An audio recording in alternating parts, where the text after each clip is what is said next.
उत्तर प्रदेश में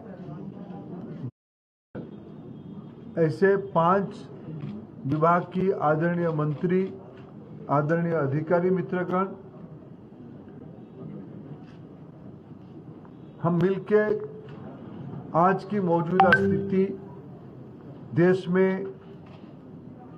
लगभग 1 साल पहले 1 साल से ज्यादा राष्ट्रीय शिक्षा नीति लागू हो गया है। NEP 2020 अभी देश में क्रियान्वयन हो रहा है। मेरे लिए भारत सरकार की ओर से सबसे प्रसन्नता की बात है, उत्तर प्रदेश उन राज्यों में है जिन्होंने राष्ट्रीय शिक्षा नीति को, नई राष्ट्रीय शिक्षा नीति को लेटर एंड स्पिरिट में सही मायने में क्रियान्वयन शुरू कर दिया है।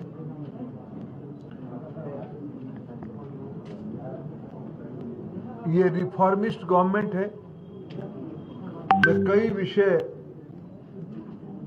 समझने का कोशिश कर रहा था। उत्तर प्रदेश में देश की लगभग 15 से 18% विद्यार्थी, देश भर की विद्यार्थियों में से उत्तर प्रदेश में 15 से 18% विद्यार्थी, थोड़ा 1-2 वर्टिकल की थोड़ा और नंबर आना बाकी था,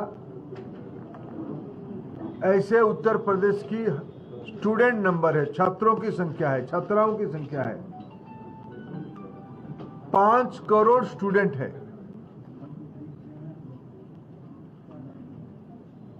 विश्व में कई देशों को मिलाए तो उतने नागरिक होते हैं हमारे उत्तर प्रदेश में जितना विद्यार्थी है। और मैं भारत सरकार में पिछले 7 साल से काम कर रहा हूं। मेरा जब भी मैं उत्तर प्रदेश आने का मेरे को मौका मिलता है, वो धारणा मेरा और मजबूत होता है। देश में गुड गवर्नेंस, सुशासन स्थापित होना है तो उत्तर प्रदेश में सुशासन स्थापित होगा, तो जाके देश में सुशासन स्थापित हो पाएगा। उत्तर प्रदेश में हम कुछ सही इंप्लीमेंटेशन कर पाएंगे, अच्छा मॉडल ले आ पाएंगे, तब जाके देश में उसको स्केल करना, रेप्लिकेट करना सहज होगी। मैं बहुत प्रसन्न हूं। यूपी की शिक्षा विभाग के बारे में अनेक गुणात्मक इंप्रूवमेंट इन दिनों में हुई है। ड्रॉप आउट्स की संख्या में कटौती आई है, रिडक्शन हुई है। शिक्षा को एकेडमिक्स के साथ साथ स्किल के साथ सिनर्जी करना, जोड़ के आगे बढ़ाने की, विशेष करके उत्तर प्रदेश की higher education institution, higher education department की एक स्पेशल इनिशिएटिव मैंने मेरे समीक्षा में समझा। देश की स्किल इंडिया की जो अपेक्षा है उसी के साथ वो खुद को जोड़ रहे हैं। उसके कारण सीधा सीधा हमारी नौजवानों की एम्प्लॉयबिलिटी इंप्रूवमेंट होने की ये रणनीति है। उत्तर प्रदेश शासन को मैं धन्यवाद देता हूं। और एक विषय मेरे को जो अच्छा लगा, सेकेंडरी हो या कॉलेज एजुकेशन हो, गर्ल स्टूडेंट्स के अंदर एनसीसी को महत्व देना, यह भी एक शायद एक स्टेट एनसीसी को इतना, ऐसे ही एनसीसी शुरू ही, सैनिक स्कूल शुरू ही हुई थी उत्तर प्रदेश की लखनऊ से। और एक विषय जो उत्तर प्रदेश ने अच्छा किया है, सेकेंडरी एजुकेशन में किताब को सहज और सुलभ दर पे विद्यार्थियों को मिले, इसीलिए एनसीईआरटी के साथ अनुबंधित होके यूपी शासन और एनसीईआरटी दोनों मिलके काफी मात्रा में सस्ते दर में गुणात्मक किताब और यूपी की कैरिकुलम को ध्यान में रखते हुए, ऐसा नहीं कि एनसीईआरटी की कैरिकुलम को यहां लागू करना। हर एक राज्य की प्रायोरिटी और चरित्र अलग होते हैं। यूपी की कैरिकुलम को एनसीईआरटी के साथ मिलके यूपी की विद्यार्थियों के लिए सहज और सुलभ दर पे उपलब्ध कराना, मैं मानता हूं देश की स्कूली शिक्षा में ये एक बहुत बड़ा रिफॉर्मिस्ट कदम है, जिसको हमारे योगी जी की सरकार ने और दिनेश जी की नेतृत्व में उसको करवाया गया है। अनेक फीचर शायद यूपी शासन की और एक अच्छी फीचर मैं मानता हूं, कोरोना के समय में उसकी और महत्व बढ़ती है। भारत सरकार के सामने कोई विषय रखता है तो उसमें हमारे पास कोई उसकी उत्तर नहीं रहती है, क्योंकि शिक्षा कॉन्करेंट लिस्ट में है और राज्यों की विशेष अधिकार भी उसमें रहती है। स्कूल की फीस के बारे में शायद उत्तर प्रदेश एक प्रमुख राज्य है जिन्होंने जिन्होंने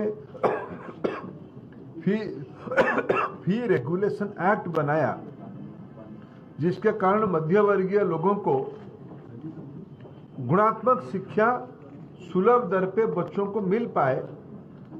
ये एक प्रोग्रेसिव कदम मैं मानता हूं, जिसको हमारी जुडिशियरी ने भी अप्रिशिएट किया है, उसको मॉडल बनाने के लिए अन्य जगह को कहा है। उत्तर प्रदेश की और एक अच्छी फीचर है, मेधावी विद्यार्थियों को प्रोत्साहित करने के लिए। मैं भी मित्रों नया व्यक्ति हूं शिक्षा वर्टिकल में। देश और राज्यों की अंदर जब मैं शिक्षा की समीक्षा करता हूं,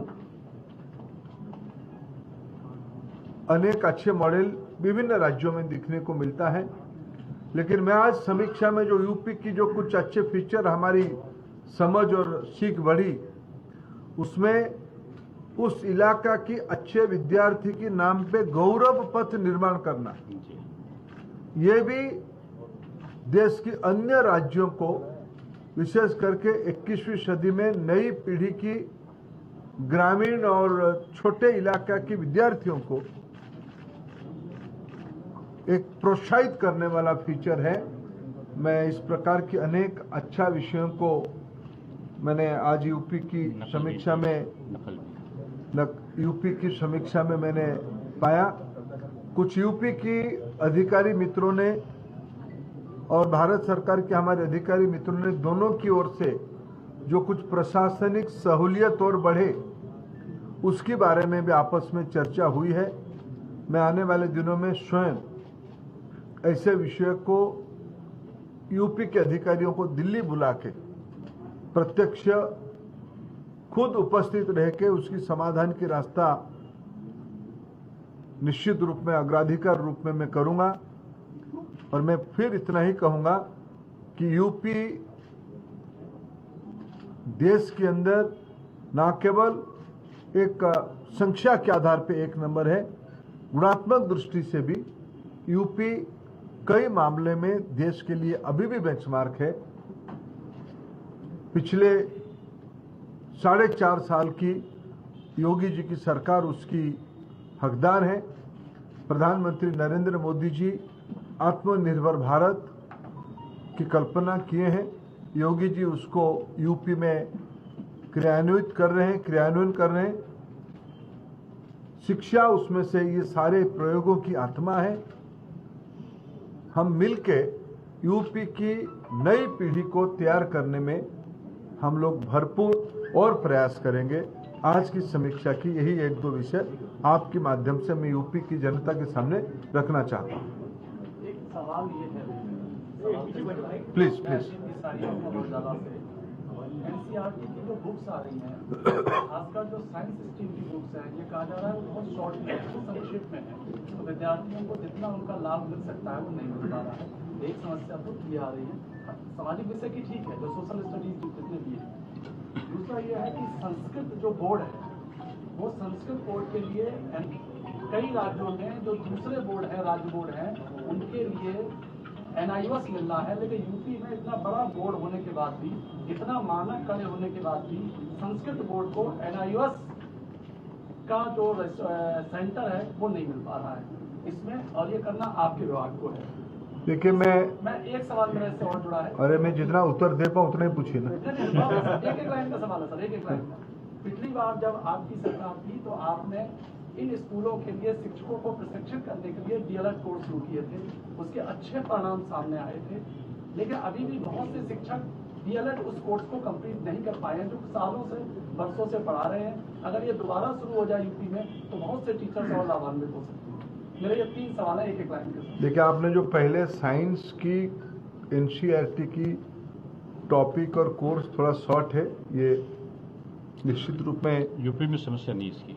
यूपी मंत्री जी कह रही है, हमने उसको रीऑर्गेनाइज किया, यूपी में कोई समस्या नहीं शॉर्ट की, हमने उसको रिफेम किया है। दूसरा विषय भी एक है, कैरिकुलम सदैव विशेष करके मैं साइंस की मानता हूं, जिस ढंग से इनोवेशन हो रहा है, ये डिसरप्टिव आइडिया आ रहा है, उसमें साइंस सदैव एक प्रोग्रेसिव विषय रहेगा, उसको निरंतर बदलते रहेंगे। समाज की जो अपेक्षा रहेगी उसको बढ़ाना ही पड़ेगा। NCERT और यूपी शासन उसमें से योग्य की ढंग से कर लेंगे, मेरा विश्वास है।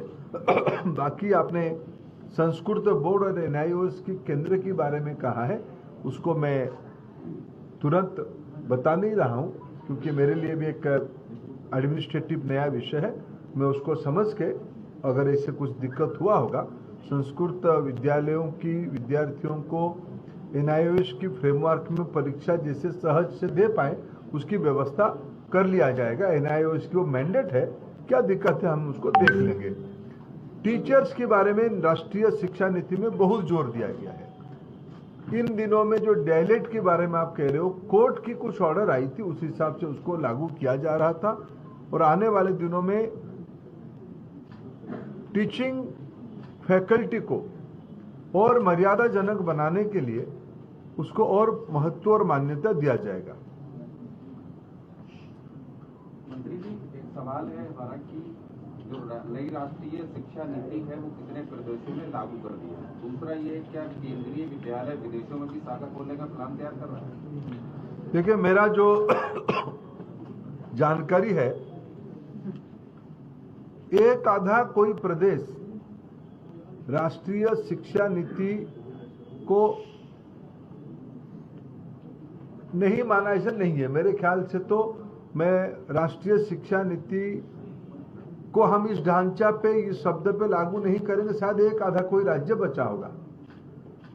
शायद आजादी के बाद मैं मानता हूं, डॉक्टर कस्तूरी रंगन जी को प्रधानमंत्री जी ने काम दिया था राष्ट्रीय शिक्षा नीति बनाने के लिए। जिस प्रोसेस से उन्होंने बनाई है, संविधान सभा में जैसे व्यापक विमर्श होके एक कॉन्स्टिट्यूशन बना था, संविधान बना था, वैसे ही डॉक्टर कस्तूरी रंगन जी ने व्यापक तौर से एक विमर्श करके मसौदा बनाया। सरकार ने उसको स्वीकृति दी। मैं मानता हूं आज देश में सर्वसम्मत है राष्ट्रीय शिक्षा नीति को लागू करने में। एक आधा कोई छूट गया तो छूट गया, उनको मैं शायद, उनको और राज्यों को शायद हमारी राष्ट्रीय शब्द ही अच्छा नहीं लग रहा होगा, लेकिन उनको कुछ विषय तो लगा ही रहे, लेकिन वो गहराई से देखे कुछ एक दो चीज तो लगा ही रहे, लेकिन सब कोई राजनीतिक भेदभाव के अलावा लोगों ने उसको स्वीकार किया है। आप आए उत्तर प्रदेश में, केंद्रीय विद्यालय बता दीजिए, विदेशों में भी शाखा खोलने का केंद्रीय विद्यालय, केंद्रीय विश्वविद्यालय, केंद्रीय विश्वविद्यालय खोलने की राष्ट्रीय शिक्षा नीति की रिकमेंडेशन है। केवल केंद्रीय विश्वविद्यालय नहीं, भारतीय मूल के कोई निजी, मान लो हमारे MIT यूनिवर्सिटी विदेश में खुला ही है, आगे चल के ये और प्रभावी तरीके से खुले। हमारी IITs के प्रति विश्व भर में आकर्षण है। हमारे BHU जैसे संस्था विदेश जाए, ऐसे मान्यता भी है, आग्रह भी है। हमारी IIMs बाहर जाएं, ये भी आग्रह है। अभी राष्ट्रीय शिक्षा नीति उसको मौका देता है। आने वाले दिनों में उसकी भी कई देशों से हमारी चर्चा हो रही है, वो आग्रह दिखा रहे हैं। हम अभी उसके बारे में योजना बना रहे हैं। प्रधान जी, आम आदमी पार्टी के नेता संजय सिंह ने कहा है कि देश में पहली बार दिल्ली की सरकार ने बाबा साहब अम्बेडकर का संविधान स्कूल में पढ़ाने का आदेश दिया है। इस पर क्या कहना चाहते हैं? लोग सभी देखो महापुरुषों को सब बाबा साहेब आम्बेडकर को सबके विद्यार्थी जीवन से पढ़ रहे हैं, सभी विश्वविद्यालय सभी विद्यालय पढ़ा रहे हैं। संजय जी को भी बधाई। मंत्री जी, एक सवाल है। आज भी जो डिग्री कॉलेज में संविदा पे अध्यापक रखे गए हैं, उनकी सैलरी 9 से 10 हजार का उनका एग्रीमेंट हुआ।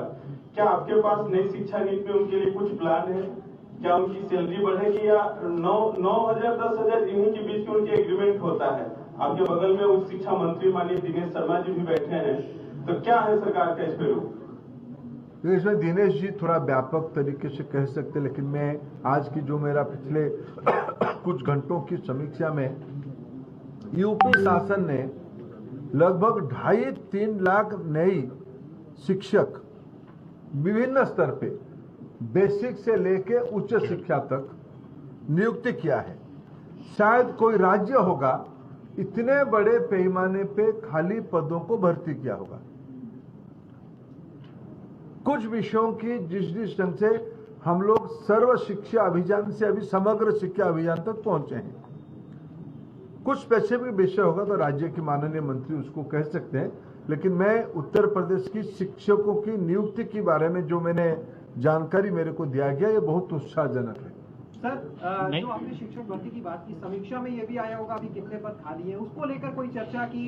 अभी हाल फिलहाल में भरने पर सभी विज्ञापित किए जा रहे हैं, जो खाली पद हैं उन्होंने एक अभियान चला के विज्ञापित किया है। प्रधान जी, आप एक मंत्री होने के नाते प्रदेश के प्रभारी भी हो गए हैं, चुनाव आ गया है, तो उत्तर प्रदेश के लिए डॉक्टर साहब तो माध्यमिक शिक्षा के लिए लगे हुए हैं, पूरी शिक्षा के लिए आप कोई विशेष घोषणा इस प्रदेश के लिए, कोई विशेष पैकेज? जो प्रधानमंत्री जी की प्रदेश है, बहुत सारी योजना हो ही रहा है और आगे भी होते रहेगा। प्रधान जी, आज आपने यहाँ समीक्षा की, आपको क्या लगता है कि यूपी अभी कहाँ पे खड़ा है और यहाँ की कौन सी ऐसी एक बेस्ट प्रैक्टिस है जिसे आप चाहेंगे कि हर जगह वो लागू हो? मैंने कुछ विषय कहा, देखो आज हमारी बच्चियां खूब बढ़ रहे हैं। बालिका शिक्षा, गर्ल्स एजुकेशन, इंक्लूसिव एजुकेशन की बहुत बड़ा प्रायोरिटी की विषय राष्ट्रीय शिक्षा नीति में बन चुकी है। इसलिए भारत सरकार बालिकाओं के लिए जो एक विशेष इनिशिएटिव कस्तूरबा गांधी विद्यालय, इसको पहले 8th क्लास तक होती थी, इसको अभी 9th, 10th, 11th, 12th तक बढ़ाया है। मेरे को अच्छा लगा आज उत्तर प्रदेश उसमें अच्छा इम्प्लीमेंटेशन कर रहा है। जैसे मैंने कहा कि एनसीसी, गर्ल्स स्टूडेंट्स को एनसीसी में भरना, ये यूपी की एक अच्छा प्रैक्टिस है। ऐसे मैंने कुछ अच्छे प्रैक्टिस गिनवाए भी है आपके सामने, जो हमें पिछले कुछ समय की, जैसे मैंने कहा हायर एजुकेशन में ऑर्गेनाइज तरीके से स्किल को जोड़ना, जिसमें एम्प्लॉयबिलिटी बढ़ेगी, ये एक एनईपी की रिकमेंडेशन है, यूपी ने उसको लागू करना शुरू किया है। ऐसे कुछ चीज यूपी ने अच्छा मॉडल किया है। सर, आपने फीस रेगुलेशन एक्ट की बात की, तो क्या सर इस समीक्षा बैठक में ये भी चर्चा का विषय रहा कि उत्तर प्रदेश के कितने निजी विद्यालयों के खिलाफ शिकायतें आई और कितनों के खिलाफ कार्रवाई हुई? ये जिला स्तर पर कमेटियां बनी हैं। जिला स्तर पर जो आता है डीएम के अंतर्गत एक कमेटी है, और उसके ऊपर अगर उसमें कोई असंतोष होता है तो कमिश्नर के अंडर में एक कमेटी होती है, उसकी सुनवाई करके वहीं पर निस्तारित कर देते हैं। धर्मेंद्र जी, लखीमपुर में एक बड़ी घटना हुई, 8 लोगों की जान गई है, केंद्रीय गृह राज्य मंत्री के सुपुत्र से पूछताछ हो रही है। आपको लगता है नैतिकता के आधार पर केंद्रीय गृह राज्य मंत्री जी को इस्तीफा देना चाहिए? मैं हूँ, कल तक हूँ, बात करूंगा इस विषय पर। सर, चुनाव प्रभारी भी हैं आप, तो उससे जुड़ी भी आज छोड़ दीजिए उस विषय को, यहाँ मत उठाइए। आप भी सब मैच्योर लोग हो, ये सब सरकारी कामकाज करे। मंत्री जी, एक सवाल है। मध्य प्रदेश की शिक्षा में राम सेतु को रखा गया है, इंजीनियरिंग विद्यार्थियों के लिए, रिसर्च के लिए पढ़ाया जा रहा है। दुनिया के कई देशों में रामायण गीता पर भी, चाणक्य पर भी सिलेबस वहाँ पे पढ़ाया जा रहा है। उत्तर प्रदेश इससे दूर क्यों है, जबकि सब कुछ यूपी से है? पहले से है। तो क्या कहेंगे? ये हमारे वहाँ पहले से ही है, अगर आपको ध्यान हो। और हमारे वहाँ तो संस्कृत का अध्ययन भी अब हमने लोग विश्वविद्यालय में कर दिया है कि सभी विश्वविद्यालयों में होगा। ये पहले से हमने लागू कर दिया है। चलिए मित्रों, थैंक यू।